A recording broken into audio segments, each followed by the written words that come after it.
네, 주말 동안의 이슈를 정리하고 이번 주 눈여겨볼 소식 살펴보는 시간입니다. 시사구말리 문화일보의 이현정 논설위원 나오셨습니다. 어서 오세요. 네, 안녕하세요. 오피니언 라이브 윤희용 여론분석센터장 자리하셨습니다. 안녕하십니까? 네, 안녕하십니까? 예. 지금 오늘 아침에 대부분의 신문들의 제목을 보니까 여야 지도부 광주의 총집결 이런 얘기들 많이 써 있더라고요. 전과는 좀 이번 5.18 민주화운동 기념식 40주년 느낌이 다릅니다. 정치권이 광주를 찾고 있고 또 사과 그동안 있었던 폄훼 발언들에 대해 사과도 하기도 하고 또 대통령 오늘 5.18 민주화운동 40주년 기념식에도 참석을 했습니다. 헌법 정신 담아야 된다. 뭐 발포 명령제를 비롯한 진상 규명해야 된다. 뭐 이런 얘기들 많이 했어요.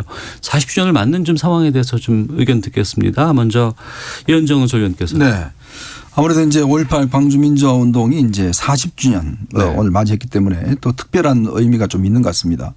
더군다나 그동안 야당이 이제 일부에서 지난 20대 국회 때 보면 이제 5.18에 대한 이제 그 뭐 북한군 개입설이라든지 또 5.18에 대한 이제 폄훼 발언들이 많았지 않습니까? 이제 실제로 그것이 5.18 여러 가지 어떤 논란들을 다시 한번 불붙이는 계기가 됐고요. 네. 그런 면에서 이번 총선이 끝나면서 이제 주호영 원내대표가 이제 당의 이름을 공식적으로 사과를 했죠. 그러면서 이제 이번엔 같은 경우는 특히 여야 간에 상당히 좀 어떤 통합과 화합의 어떤 분위기 5.18에 대한 어떤 또 그 입장들이 이제 보니까 뭐 유승민 의원도 내려갔고 또 안철수 의원도 내려갔고 네. 또 통합당 의원도 상당히 내려가면서 어떤 5.18에 대한 이제 범국민적 의미가 다시금 되새겨지는 그런 측면이 있는 것 같습니다. 그런데 그런 측면에서 이제 문재인 대통령의 또 메시지는 예전보다 더 상당히 강한 것 같아요.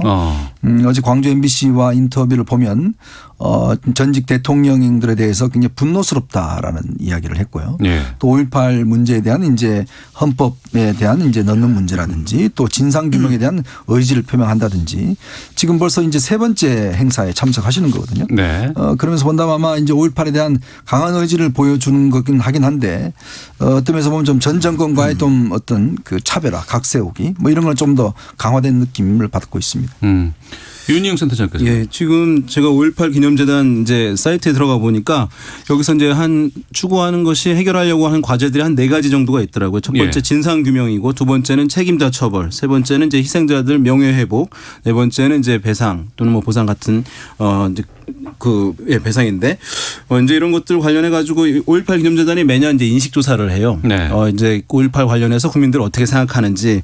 근데 방금 이제 말씀드린 이제 4가지 사항들 같은 경우에 보면은 지금 5.18 기념 이제 민주화 운동 관련해서 이제 올바른 해결에서 진상 규명이 잘 이루어졌다고 보는지 근데 동의하지 않는 응답이 뭐 과반을 넘고 예, 여전히 그다음에 책임자 처벌이 잘 이루어졌다고 보는지에 대해서도 또 동의하지 않는다는 응답이 이것은 이제 뭐 70%를 넘을 정도예요. 네. 예, 그다음에 피해자 명예회복 같은 경우도 한 절반 정도는 아직 이루어지지 못했다라고 하는 것. 그러니까 여러 가지 이제 그것에 대해서 높이 평가하고 대한민국 민주화 운동에 기여하고 또 인권 신장에 기여하고 또 아시아 민주화에 기여했다고 하는 공감대들은 상당히 높게 형성되어 있는데 네. 이제 지금 과제라고 얘기되는 것들에 대해서 충분하게 이제 그것이 국민들이 인식할 정도까지는 회복되지 않은 부분들 이제 있기 때문에 아마 대통령이 이제 그런 언급을 이제 한 것으로 보이고 이제 어제 광주 MBC랑 인터뷰한 것에 보게 되면 진상 규명에 대해서도 이제 그것이 책임자 처벌을 목적으로 하기보다는 진실의 토대 위에서 화해와 통합 또 용서가 이제 가능하다 그래야지만 그것은 이제 강조한 걸로 봐서는 정말 뭔가 진실된 이제 용서, 화해, 국면으로 또는 미래로 가기 위해서 뭔가 뭐 대통령이 이번에 좀 매듭을 짓고 싶어하는 그런 마음이 상당히 이제 강한 것 아닌가 이렇게 보입니다. 네. 그 여론의 결과가 이번에 4.15 총선 결과로 나온 것으로 판단이 된다고 하면 지금 곧 이제 뭐 법 제정이라든가 아니면은 뭐 보안 입법이라든가 이런 걸 통해서 이 40주년 맞는 올해가 좀 이 5.18을 다시 좀 세울 수 있는 그런 원년으로 좀 되지 않을까 싶은데 후속 입법들은 어떻게 지금 될까요? 지금 일단 이제 진상규명은 사실은 이제 그동안 굉장히 공전돼 왔었어요. 예. 왜냐하면 통합당 쪽에서 이제 진상규명위원들을 임명을 놓고 추천을 놓고 상당히 이제 처음에 대통령의 거부권을 행사한 그런 상황 같지 않습니까? 그래서 이제 이 법 자체는 사실 상당 오래전에 통과됐는데 문제는 실제로 이제 위원회가 구성이 된 거는 지난해 연말에 일단 구성이 완료가 됐습니다. 이제 그렇다 보니 이제 올해부터 이제 본격적인 조사가 이제 아마 진행이 될 텐데 일단 아마 이제 이 20대 좀 21대 개원하게 되면 이제 본격적인 조사가 이제 진행되지 않는가 싶어요.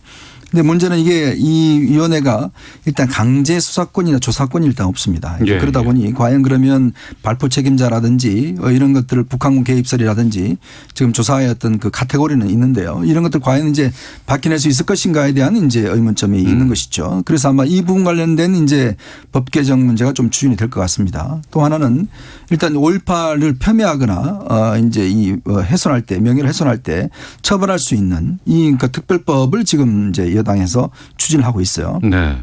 일단 이제 예전에 우리가 지금 독일 같은 경우에 나치 같은 경우에 이제 홀로코스트를 부인할 경우에 형법으로 처벌하게 돼 있습니다. 아, 예. 네, 이제 그 법을 이제 기초로 해서 5.18 문제에 대해서 이제 어떤 매도하거나 또 폄훼한다든지 이렇게 할 경우에 처벌할 수 있는 법인데 문제는 이제 과연 이게 너무 범위가 애매모호하다는 것이죠. 그 뭐를 폄훼로 볼 것이냐 또 뭐를 왜곡으로 볼 것이냐 그렇게 법이란 게 사실은 구체화돼야 되는데 그렇겠네요. 문제는 그렇게 되지 않는 경우에는 자칫 표현의 자유를 침해할 수 있다라는 반론이 있습니다. 그리고 또 이게 어떤 면에서 보면 자의적인 법 집행이 될 수 있다는 반발 때문에 사실은 그동안 학계뿐만 아니라 여야 간에도 논쟁이 있었던 그런 사안이기 때문에 아마 이게 이제 21대 국회가 개원이 되면 본격적인 좀 논쟁이 시작되지 않을까 그런 예상을 해봅니다. 네. 실제로 지금 보면은 5.18 관련해서 이제 어떤 조작되고 왜곡된 허위 정보라든가 가짜 뉴스 경매 본 적이 있는지 아까 이제 그 조사에서 지난해 4월 22일부터 28일까지 실시된 그 조사인데요. 전국 1,000명을 대상으로. 근데 69%가 경험이 있다. 그런 가짜 정보나 허위 정보 이런 것을 이제 5.18과 관련한 정보를 들은 사람들이 나오고 있거든요. 거기다가 이제 어떤 역사 왜곡 관련해서 처벌이 필요한지 또 물었는데 거기 또 한 80% 정도는 이제 동의를 하고 있는 상황이에요. 그러니까 여전히 이제 왜곡 허위 정보들이 사실은 지금 최근에 온라인이라든가 SNS를 통해 가지고 정치적 공방이 사실은 지난번 뭐 최근에 모르겠습니다만 과거에 상당히 많았던 것이거든요. 그러니까 네. 처벌은 안 되고 이런 상황이긴 한데 그래서 이제 여야가 어떤 해결점을 이제 찾기를 이제 기대하는 바이긴 한데 주호영 원내대표가 어쨌든 방금 말씀하신 대로 이 제 과거 제출된 법안을 보면 압수수색 영장을 지금은 이제 사법체계와 달리 조사위원회가 할 수 있도록 하는 법안이 올라가 있는 상황인데 이것이 이제 보수 정당 입장에서는 아까 말씀하신 이유들로 이것을 선뜻 받기가 애매한 부분들이 있어서 이런 것들을 어떻게 합의를 또는 타협안을 만들어낼지 좀 주목이 되는 상황이라고 하겠습니다. 네. 그리고 이제 주호영 원내대표 같은 경우에는 과거에 있었던 뭐 과거라고 해봐야 많이 오래된 시간도 아니었었어요. 당내 그 5.18 폄훼 논란에 대해서 사과를 했습니다. 근데 이 사과를 글쎄요, 뭐 언론이 보는 게 아니고 광주 시민들이 어떻게 평가할까가 참 중요할 것 같은데 네. 윤영선 대장께서는 어떻게 전망하세요? 이게 이제 뭐 망언 왜곡 발언들이 많이 있었잖아요. 그래서 네. 뭐 당의 어쨌든 주요한 뭐 인물들도 사실은 이제 여러 가지 행사들에서 얘기들이 있었고 그것이 아주 충돌되는 사안으로 지난 정권에서 많이 있었는데 아마 원내대표가 어쨌든 공식적으로 사과를 한다 하더라도 예전에도 이런 사과들은 사실 간간히 있었어요. 근데 그 사과를 한다고 얘기를 했는데 또 다른 이제 망언 왜곡 발언들이 나타났기 때문에 사실은 이제 그것이 진실되게 했는지에 대해서 받아들이지 못하는 피해자들이 그런 상황이기 때문에 아마 이번 한 번만으로 그 불신이 해소되기는 저는 어렵다고 보고요. 그래서 예. 이후에 어쨌든 이런 망언들 왜곡 발언들이 나오지 않고 또는 후속 이제 관련한 아까 말씀하신 입법들 과정에서 얼마나 진정성을 보이느냐 이런 것들이 이루어져야 아마 사과가 진정성 있게 뭐 광주 전남 분들한테 받아들일 수 있지 않을까 생각됩니다. 예. 이현정 의원께서는. 그러니까 결국 이제 사태의 본질이 뭐냐라는 것을 자꾸 바라봐야 되는데 본질보다는 격가지를 자꾸 어떤 면에서 보면 본질을 훼손시키는 쪽으로 가는 게 저는 문제라고 봐요. 네. 왜냐하면 5.18은 결국은 민주화를 원하는 시민들의 요구를 총칼로 짓밟은 게 5.18의 본질입니다. 네. 이제 거기에 충실해야 돼요. 예. 자, 뭐 여러 가지 격가지 뭐 북한군이 개입했니 뭐 이런 이야기 있는데 결국은 그 사태가 본질이기 때문에 그걸 중심으로 해서 이야기를 풀어나가야지. 자꾸 이것 자체가 아니다라고 이야기를 하면서 어떤 다른 격가지를 가지고 본질을 훼손시키려고 하는 거 있는데 저는 그런 시도는 이제는 어떤 면에서 보면 피해자분들이 엄연히 계시지 않습니까? 또 네. 역사적으로도 분명히 우리가 증명이 돼 왔고 그렇기 때문에 그걸 가지고 저는 보수 정당들이 자꾸 본질 문제를 훼손시키려고 하는 부분에 대해서는 좀 단호하게 단호히 선을 그어야 된다.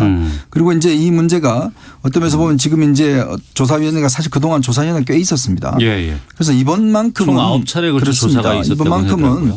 좀 더 진실을 좀 확실히 규명해야 되는데 문제는 이제 마지막 남은 문제가 결국 발포 책임자가 누구냐는 문제거든요. 네. 오늘 또 전두환 씨 같은 경우는 뭐 나하고는 상관없는 일이라고 입장을 밝히긴 했어요. 이제 과연 이런 부분들을 이제 어떻게 국민들이 납득할 수 있게끔 이제 진상조사위원회가 할 수 있느냐. 거기에는 뭔가 단지 이게 조사만 할 수 있기 때문에 안 오면 그만이에요. 네. 그렇다면 그것을 어떻게 여야 간에 좀 절충을 해서 국민들이 좀 설득력 있게 어떤 권한을 주느냐 이게 앞으로 이제 과제인 것 같습니다. 알겠습니다. 그 2018년도에 또 어떤 조사들이 있었는데 북한과 연계돼 있다 5.18이. 예, 예. 그 조사도 있었죠. 예. 그건 이제 좀 지금 한 건 아니고 한 이제 2018년도에 있었는데 한 10% 정도가 성인도 청소년도 그 동의를 하는 거예요. 예. 그러니까 사실 10%는 적은 수치가 아니거든요. 그러니까 계속 이제 이것을 활용하게 되면 정치적으로 또 이용할 만큼의 어떤 국민들이 있다는 것이니까 이걸 정치권에서 이제 조장하게 되면 문제가 발생하고 그래서 이제 사실은 이런 논란을 종식하기 위해서 뭐 문재인 대통령이라든가 여권에서는 헌법 전문에 이걸 담는 이제 개헌을 하는 것인데 보면은 5.18 정신을 헌법 전문에 담는 것에 대해서 한 60% 정도 이렇게 이제 찬성 의견이 나오긴 한데 헌법에 담는 것이니까 사실은 60%가 적은 건 아니에요. 아니지만 단순히 입법이 아니라 헌법 사항이라고 하면 국민적 공감대를 좀 더 높일 필요는 있어 보이거든요. 그런 네. 면에서 이제 보수 정당에서 어쨌든 좀 더 보수층들 이것에 대해서 공감하지 않는 분들을 설득하는 작업들이 좀 필요하지 않을까 생각됩니다. 알겠습니다. 윤희용 오피니언 라이브 여론분석센터장 그리고 문화일보의 이현정 논설위원과 함께 시사구말리 말씀 나누고 있는데요. 주말 사이에 또 이 뉴스가 논란이 되고 있습니다. 지금 정의기억연대 관련해서 안성의 쉼터를 고가에 매입을 하고 헐값에 매각을 했다. 그리고 가족을 여기에서 이제 일을 하게 했다라는 부분들 나오고 있습니다. 윤희용 센터장께 먼저 이게 어떤 내용인지 좀 지금 정리해 주시죠. 정의기억연대라고 많이 하잖아요. 예. 요 전신이 이제 정대협이라고 불리는 한국정신대 문제 대책협의회인데요. 예. 이제 2013년에 이제 위안부 피해자 쉼터를 이제 구입을 하게 됐는데 이게 이제 당시에 현대중공업에서 우리가 사랑의 열매로 알려진 공동 모금회를 통해 가지고 10억의 재원을 지정 기부금을 받은 거예요. 네. 여기에 써달라고 하는데 그래서 7억 5천만 원을 들여가지고 이제 경기도 안성시에다가 금광면이라고 한 약간 산골짜기인데요. 거기서 7억 5천만 원을 위해서 이제 사들였는데 그래서 이제 평화와 치유가 만나는 집 이렇게 해서 이제 운영을 했단 말입니다.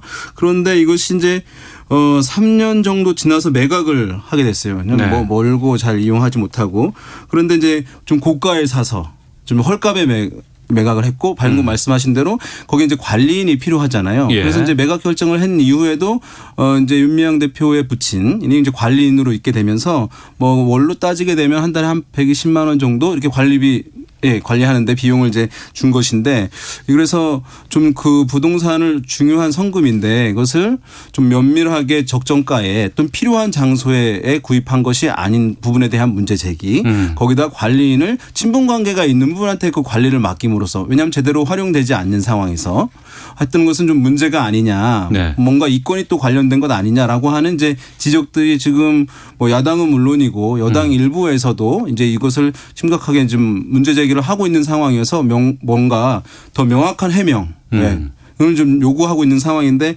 아직 계속 논란은 이제 커지고 있는 상황이라고 하겠습니다. 이용수 할머니의 기자회견 이후에 정의기억연대와 관련해서 언론에서 쓰고 지르고 그리고 이제 정의기억연대라든가 윤미향 당선자가 뒤에 가서 해명하고 이런 논란들이 지금 계속해서 이어지고 있고 꼬리에 꼬리를 물고 있습니다.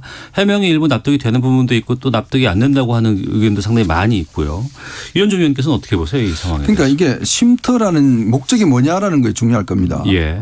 당시에 제가 알기로는 저 서교동 쪽에다가 할머님들이 거주할 쪽을 명성교회 쪽에서 마련을 해드렸어요. 네. 그 우리 집이라는 형태를 통해서 이제 거기 계셨는데, 그러니까 쉼터라는 게 이제 할머님들이 오셔서 쉬시기도 하고 또 뭐 수요 집회 참가하시기도 하고. 네. 그래서 지금 성미산 마포 성미산 부근에 이제 거기 그 박물관이 있습니다. 예. 그 부근에 이제 마련한다는 사업 취지로 이제 당시 현대중공업에서 그 보도자료도 냈고요. 애초에 그렇죠. 처음에는 그쪽에서부터 시작했다. 왜냐하면 사실은 막 서울 쪽에 있어야지만 할머니들이 수요 집회도 참석하고 그렇죠. 또 쉬시기도 하고 이제 그런 목적으로 10억을 받은 거거든요. 예. 근데 이제 이 10억 받고 난 다음에 지금 윤미향 지금 당선인 이야기에 따르면 돈이 적어서 지금 뭐 다른 데를 알아봤다는 이야기를 하고 있어요. 뭐 강화도 그다음에 이제 안성 쪽에 2군데 그렇게 3군데를 알아봐서 여기를 선택했다고 하는데 자, 과연 그러면 이게 목적에 따라서 이게 그 어떤 자리를 설정했냐는 문제가 있을 것이고요. 또 하나의 문제는 이게 지금 7억 5천만 원 정도 한단 말입니다. 지금 그때 당시에 이쪽 지역에 보면 같은 비슷한 부지의 어떤 거래 내역을 보면 대충 3, 4억 정도 했다고 그래요. 제가 알기로도 거기에 7억 5천만 원 정도면 이거 굉장히 많은 돈이 들거든요. 네. 그럼 이렇게 많은 돈을 들여서 지금 구입을 했는데 문제는 구입한 이후에 할머니들이 거기 어떻게 가십니까? 이 서울에서 버스 타고 하면 한 3시간 반, 4시간 걸리는데 네. 거기들이 할머니들이 가셔서 쉬고 오실 수 있겠습니까? 이제 그런 상황도 그러니까 거의 할머니들이 거기에 거주한 적이 없어요. 그러니까 애초에 목적과는 다르게 사용됐군요. 그렇죠. 그러다 보니까 2016년부터 벌써 팔려고 내놓은 거예요. 근데 그 가격이 누가 사겠습니까? 네. 그러니까 처음에 뭐 6억 얼마 내놨다고 하는데 그다음에 계속 값이 다운이 돼서 4억 이제 뭐 5천만 원에 내놔고 결국 4억 2천만 원에 파는 것이거든요.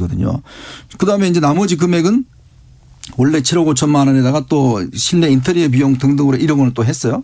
그래서 지금 이 판 거를 다시 이제 원래는 이는 지정기타금은 돈을 팔면은 다시 원래 준 데다가 줍니다. 사랑의 열매 쪽에다가 복지모에 다시 회수를 해야 돼요. 아, 그래요? 그렇습니다. 이게 이제 지정기타금이기 때문에 예. 이게 목적이 상실되면 그 금액을 다시 반납하게 돼 있어요. 네. 그럼 10억을 받았는데 지금 4억 2천만 반납한 거예요. 그럼 나머지 금액은 어떻게 하는 거죠? 예. 지금 뭐 2013년부터 지금까지 이게 돈만 사실 어떤 면에서 보면 다 날려버리고 예를 들어 그때 당시 2013년도에 서교동 마포 쪽에 집 하나 샀으면요. 지금 2-3배 올랐습니다. 저는 그러면서 본다면 이건 좀 문제가 좀 되는 문제 같아요. 이게 이거 지금 이제 정치적 공방들이 이제 첨예되고 있는 상황인데요. 이 문제는 어쨌든 빨리 매듭을 질 필요가 있습니다. 왜냐하면 단순히 이제 이것이 진실 공방, 거기서 뭐 잘했니 잘못했니 이제 이런 부분을 떠나가지고 예. 넘어서서 어쨌든 이제 그 우리가 지금 이산 한일 간에 이제 이 문제를 매듭지어야 할 문제가 많이 있는 상황이거든요. 이거 중요한 쟁점이 되는 상황이에요.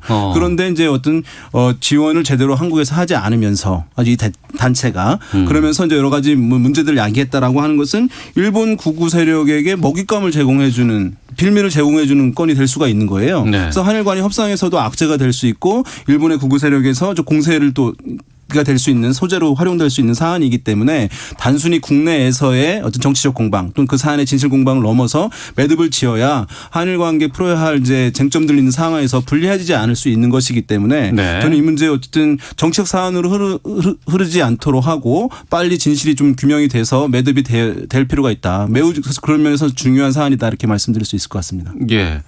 더불어민주당의 박광계 의원이 오늘 라디오 방송에 나와서 소명이 깨끗하게 이루어지길 바란다. 오늘 중으로라고 얘기를 했다는데 이게 좀 민주당 쪽에 좀 이렇게 부담이 되겠어요? 그렇죠. 이게 지금 또 이 집을 소개를 시켜준 분이 이제 안성의 오번에 국회의원 당선된 이규민 당선자가 또 소개를 시켜줬거든요. 예. 그러면서 이제 자기가 운영하고 있는 신문사의 전 운영위원장이 이제 건설업 하시는 분인데 그분이 소유하고 있는 데를 이제 소개시켜줬단 말이죠.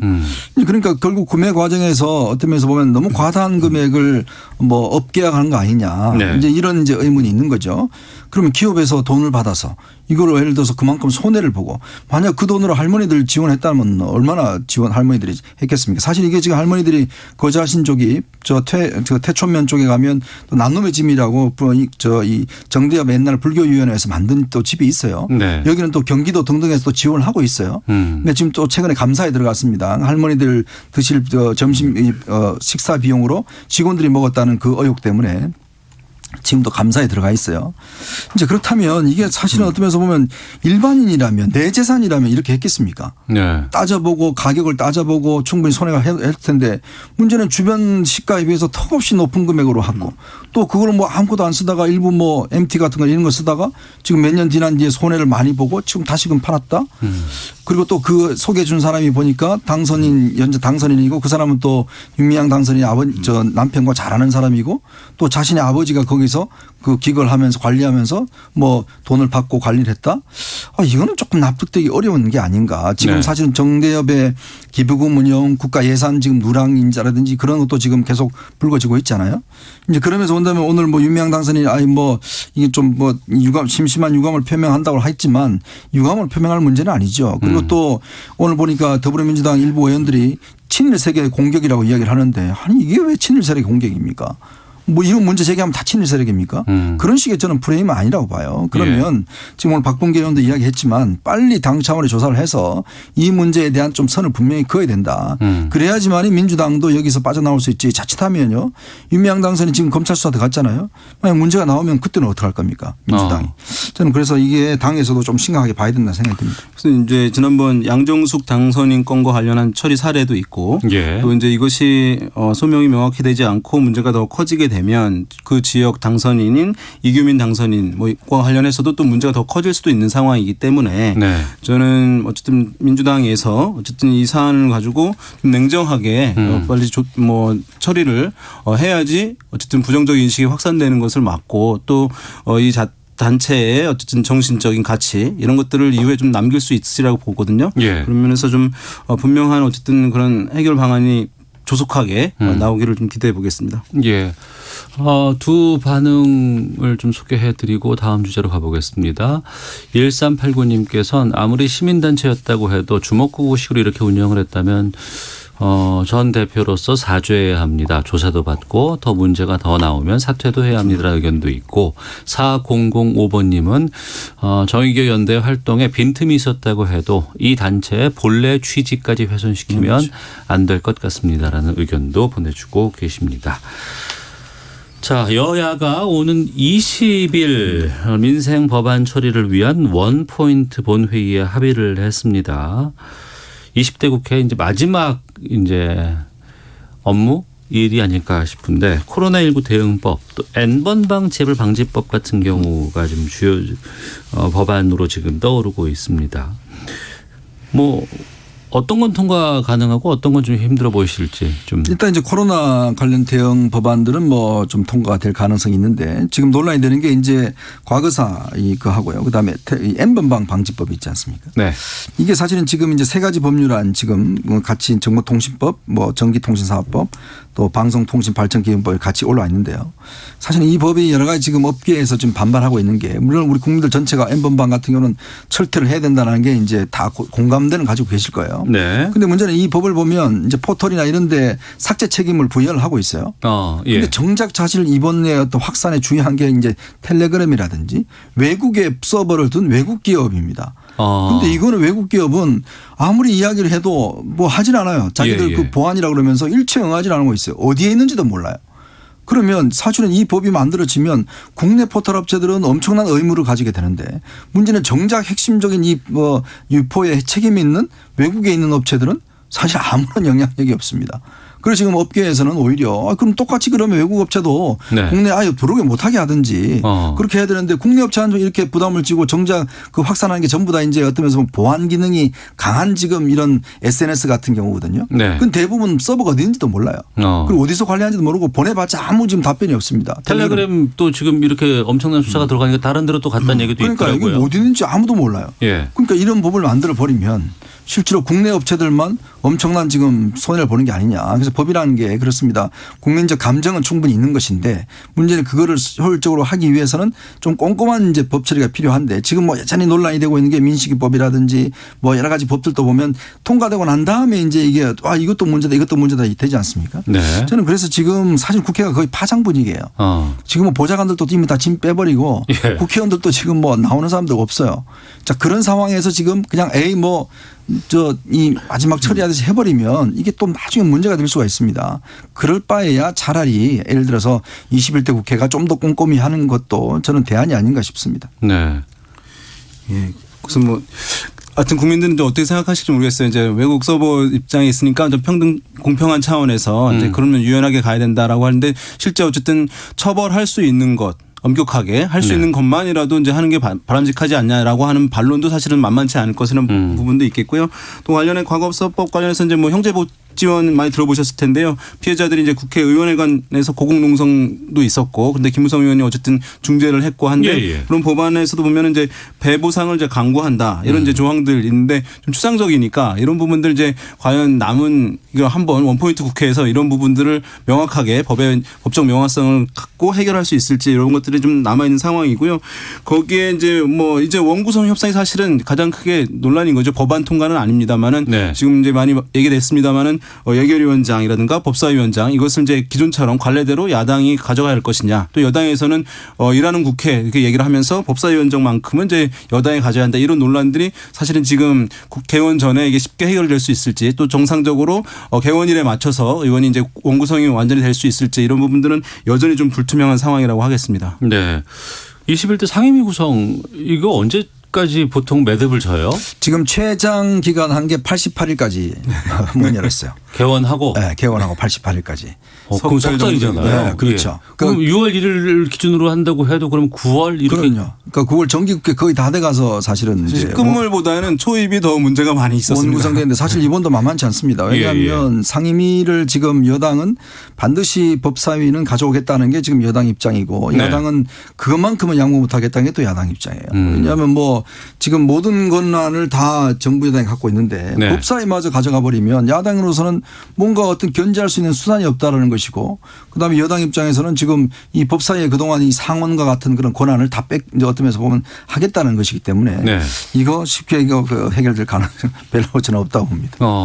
법사위도 그렇고 또 법사위에 대해 그 체계적인 자구 수정 이거를 또 바꾼다는 것도 그렇죠. 있는데. 그게 왜냐하면 이제 법사위가 그동안 상원 같은 기능을 했어요. 예. 그러니까 자기들이 아니 상임위에서 통과한 법을 법안 자체를 자기들이 그냥 다 바꿔버리는 이런 현상이 있었거든요. 그래서 그동안 다른 상임위 의원들이 꽤 불만이 많았습니다. 자신들이 무슨 상원이라고 그렇게 우리 바꾸냐 이런 거 있었는데 그 기능을 좀 줄이겠다는 거죠. 그 기능을 좀 줄이게 되면 의회에 또 탈반이 나올 수도 있는 것이거든요. 예, 지금까지는 어떠냐면 법사위에 가면 법안이 가면 정치적으로 이걸 묵혀놓는 효과가 기능을 그것 때문에 해버렸어요. 지금 상임위원장 가져가려는 거 아니에요? 뭔가 그런 법안을 자꾸를 수정하고 또 다른 법들과의 충돌을 방지하기 위해서 조정하는 것들은 반드시 필요하잖아요. 예. 그런데 지금같이 빠르게 돌아가는 세상 사회에서 이것이 석 달, 넉 달 넘어가고 버리게 되면 쓸모가 없어져 버리니까 그런 부분들 조정이 좀 필요한 건 분명해 보입니다. 알겠습니다. 시사구말리 이현정 문화일보 논설위원 윤희용 오피니언 라이브 여론분석센터장과 함께했습니다.